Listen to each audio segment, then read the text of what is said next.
Hi, my name is Roxanne. If it's your first time here, then welcome. Today we're going to be talking about the books that I read in the month of January. I had both a great and not so great reading month in January, in that everything that I read I absolutely loved and gave 5 stars to, but I only read 4 things, which I mean is okay, but compared to how much I read in January is definitely a lot less. And I do wish that I could have read more, but I don't know, something just was going on in February and I just couldn't focus, and I don't know, I just read very, very little, but that's okay. I mean, quality over quantity, I guess. So yeah, let's just get right into it. So I'm actually still currently reading this, but I am definitely determined to finish it before February ends. So that is The New Jim Crow: Mass Incarceration, The Age of Colorblindness by Michelle Alexander. This was my nonfiction book for the month of February, and I found it incredibly important. I find it to be an incredibly important read. I think everyone should read this. It is very eye-opening. It's incredibly relevant, and I mean, to say that I enjoyed reading this feels weird, because obviously what it talks about is very, it's very difficult, and it's still very much in place. And so you can see the repercussions of everything that it's talking about in real life still. So it's very hard hitting. But yeah, I did, I guess, really appreciate this book and everything that it was trying to do. And something that I did like about it was, in the introduction, Michelle Alexander really tells you exactly what her goal is with this book. So I've heard some say that they wish that it would expand into how it affects women, because it mostly focuses on Black and brown men, and obviously mass incarceration does also affect women and things like that, but she makes a very specific point to inform us that she has a very specific audience and she has a very specific goal, but that she does wish that someone will sort of pick up where she left off and expand on it, because there's still so much that has not been touched and not given attention to. And so she really wants someone to do that for her. I'm sorry, my freaking bangs are not cooperating today, so they're annoying me and distracting me right now. But yes, it's very informative, and I highlighted and have sticky notes everywhere.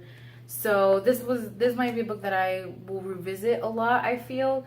But yeah, I think this is very, very informative, and there are a bunch of sources in the back too. So if you want to go from here and read more on everything that she's talking about and where she got all of her sources, you can do that as well and become really, really well informed. And so yeah, this is definitely not going to be the only book that I read about this subject, and I'm really glad that I read it and that I feel like I know more, and that it's also a good starting point to continue to learn and expand my knowledge on the topic. So 5 out of 5 stars for that one, 5 out of 5 for all of these.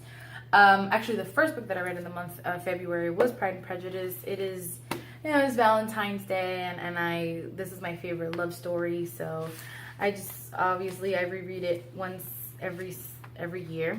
So I read this and I loved it just as much as I did the first time, and the second time, and the third and fourth time that I read it. So yeah, it'll always be one of my favorites. The second book that I read in the month of February, these are all out of order, but whatever, is the second book in the Mistborn trilogy, The Well of Ascension by Brandon Sanderson. And I would say the majority of the book was about 4 stars, maybe 4.5.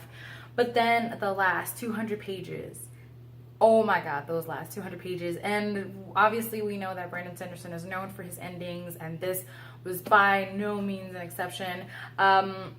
I was, I guess, a little bit let down by the ending in the first one, but I think I was just expecting a lot, because I'd heard so much that his endings will leave you like open-mouthed and shocked and stuff. And so the first one I was like, all right, well, it ended how I sort of expected it to end. This one, when I was already in the last 200 pages, I sort of kind of knew where it was going, but still it just like blew my mind. It's so good.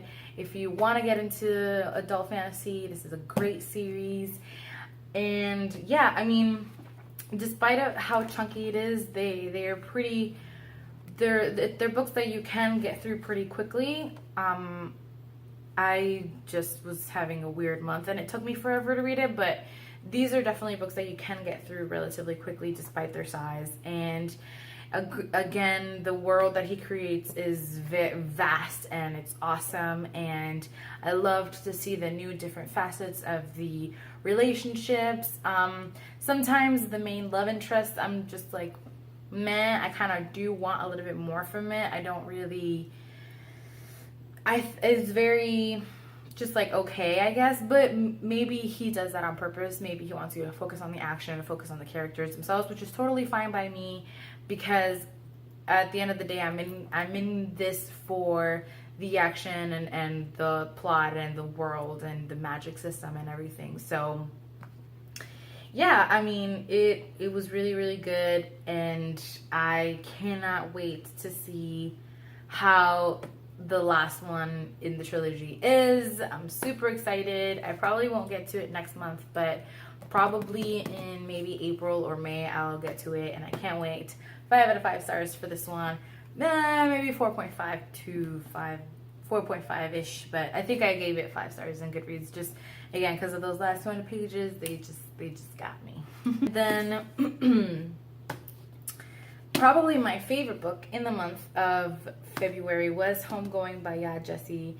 This is a multi-generational story about 2 sisters from Africa who never get to know each other.